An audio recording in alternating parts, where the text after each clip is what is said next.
really very sad to say, and I'm here to inform you, that he is diagnosed with lung cancer. Very painful on our part. We have to accept this, whatever fate that God has in store for us. So at this point in time, we are duly bound by his constituents, by all those people who have put him into his office, all those people who are his supporters.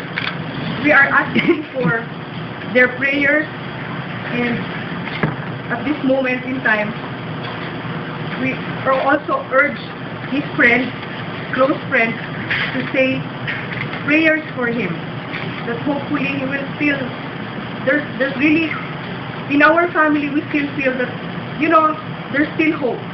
We are not giving up. There is still hope. My dad is fighting, and he's fighting hard. We hope also that you also have that hope with us. He has been serving his fellow Cebuanos for over 15 years, and we feel the need to inform you of his current condition.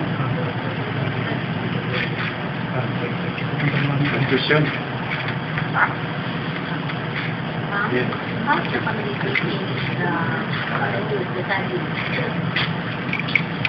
It's been quite some time, and I really, we as a family, especially, that I would inform everyone that my mom is also not that well, you know.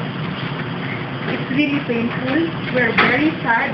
We are very frustrated.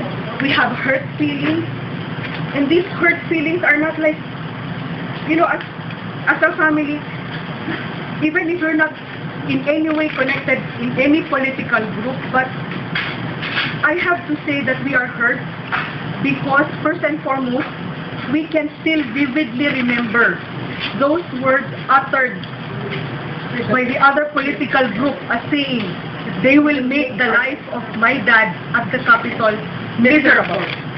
So, Murabag, it's hurtful. We are hurting, and we feel very frustrated, and we certainly hope that whatever my dad went through during his time as vice governor, being the second highest elected government official, if somebody can say that to him, being the second highest elected government official, I can just imagine how the mayors, how the PB members must have felt. You know, it's like stepping into somebody else's soul. And I think everybody already knows that he's been stripped of this, he's been stripped of that. In fact, Civil Service Commission already upholds their stand on the point that his legislative powers, being the vice governor, were taken out. So it truly stressed him at that point in time, and you know, we can still clearly remember.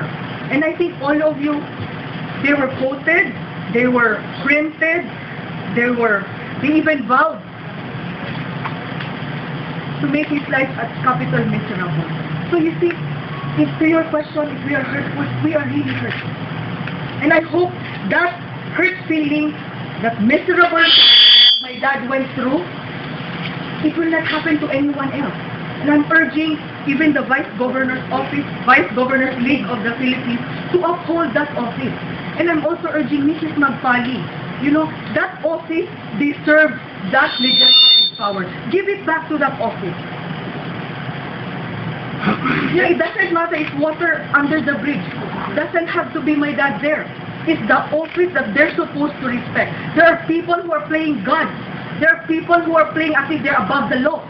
So let the law take its place. So I hope you see how we feel as a family. So it's not just us, it's the fellow Cebuanos, also the mayors.